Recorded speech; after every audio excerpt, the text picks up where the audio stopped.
You ever think you've got a goodbye tour planned, then the audience starts chanting for an encore? That's the exact weird, delicious drama playing out around Aaron Rodgers and the Pittsburgh Steelers right now. New report, the Steelers are quietly flirting with the idea of bringing Rodgers back in 2026. Yes, after a one-year deal, after Rodgers himself said this might be his last season, Pittsburgh is seriously considering running it back. Behind the steel curtain, Rodgers' on-field work explains the temptation. Through the first 6 games, he's thrown 14 touchdowns, kept turnovers relatively low, and given the offense a shot of veteran clarity it hadn't had in years. The tape shows timing, pocket processing, and that pre-snap wizardry that still makes opposing defenses pay. If you're the Steelers brass, you look at those numbers and wonder, do we draft and wait, or do we cash in on right now competence and keep winning? NFL.com, let me pause and be blunt.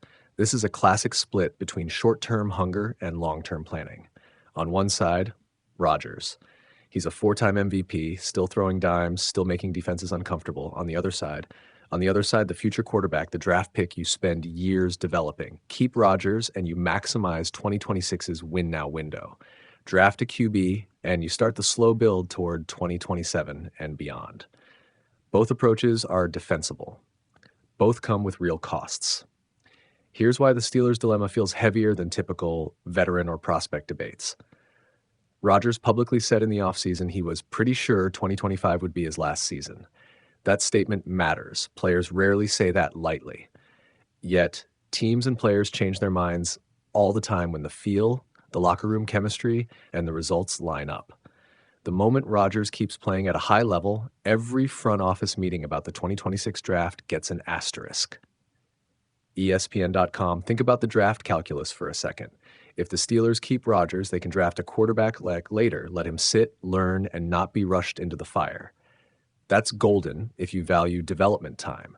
If Rodgers retires, or if he underperforms, and you traded away picks or passed on a QB, you might find yourself scrambling. It's the same reason teams sometimes choose a known veteran over an unknown rookie. Stability buys you flexibility in roster building. But let's play out the Rodgers scenario in real terms. Rodgers returning gives immediate continuity. The offensive scheme stays coherent, the receivers keep the rhythm, and the team buys another year to polish the offensive line and defense. For fans, it's attractive. A veteran superstar, national TV, relevant playoff hopes. For free agency and recruiting, it's a bright light. Veteran players often want to play where they have a clear path to contend. Counterpoint, Rodgers is 41. The risk of injury and decline is real. Plus, a one-year extension delays the inevitable question of who replaces him. Do you sit a rookie behind Rodgers for a year and risk stunting his development? Do you draft a QB anyway and potentially create awkwardness with the roster? If you're the Steelers front office, you have to balance talent today with the franchise's long-term architecture. It's chess, not checkers. There's also the human element. Rodgers has said he'd like to retire as a Packer. That's emotional and genuine. But athletes evolve. We've seen retirement U-turns. Rodgers could come back for the right deal, the right situation, and the right competitive itch. The Steelers reportedly already are scouting the QB class. That tells you they're not fully committing either way yet. They're keeping options open, which is sensible. Steelers Depot. Let me give you the practical on-field consequences. If Pittsburgh signs Rodgers for another year, they'll almost certainly prioritize offensive line depth in the offseason, protect him aggressively, and keep scheming to take advantage of his experience with play action and timing routes. If they pivot to a rookie QB, the early plan will be simpler. Faster reads, more rollout protections, and a roster path for developing a signal caller who learns under pressure but isn't thrown into the deep end prematurely. And here's the narrative punch. Rodgers' performance in the loss to Cincinnati, 4 TDs but also 2 interceptions in a 33-31 defeat, is emblematic. He still makes jaw-dropping plays and still flashes risk. He's a perfect microcosm of why teams are tempted.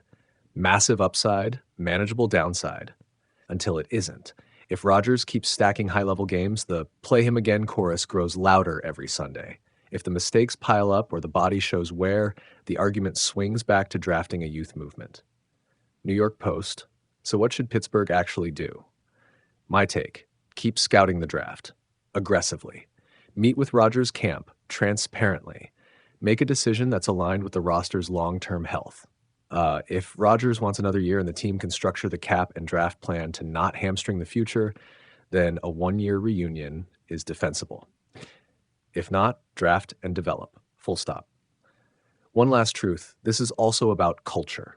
Rodgers brings polish, mentorship, and a certain competitive nastiness that can accelerate young players' growth.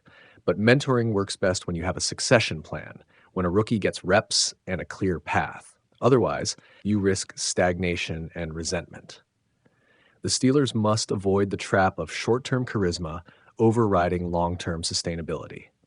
Here's how I'd close it on camera. Aaron Rodgers didn't come back to Pittsburgh to be a placeholder. He came to win.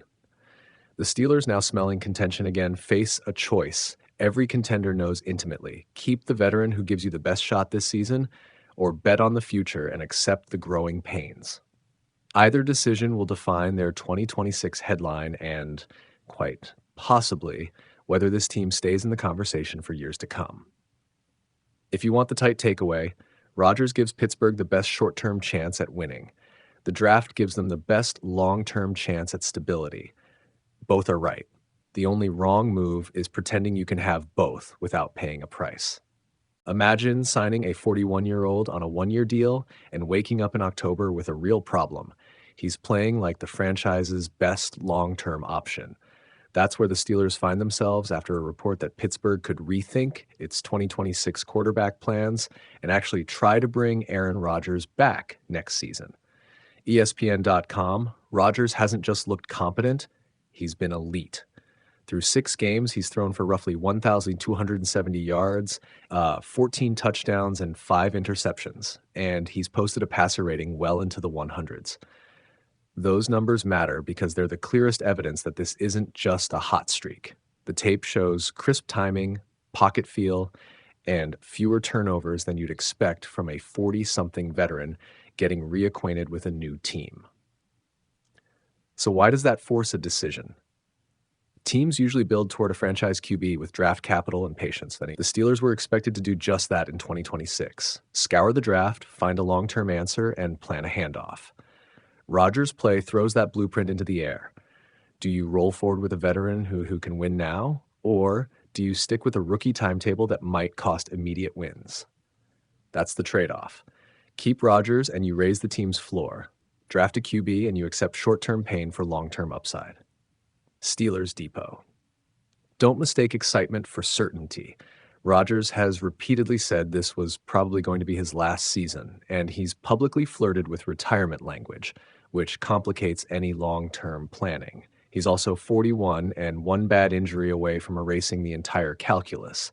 The Steelers would be buying another year of top-tier play at the cost of delaying a rebuild at the league's most important and unforgiving position. That's not a small gamble, it's a strategic pivot. ESPN.com, there's also a human and cultural layer. Rodgers already fits in better than expected. Teammates respond to him, coaches trust his reads, and he's comfortable enough to joke about coming back next year after a win in Dublin. Moments that feed a locker room belief that veteran leadership can be the spark this roster needs. But belief and balance sheets are different things. Cap, contract talks, and draft positioning don't bend to chemistry alone. SteelerNation.com, here's the blunt takeaway for Steelers fans. You're at a fork that most franchises never get to choose. Go long with a rookie and accept a rebuild. Go short with Rodgers and maximize a rare window of competitiveness. Either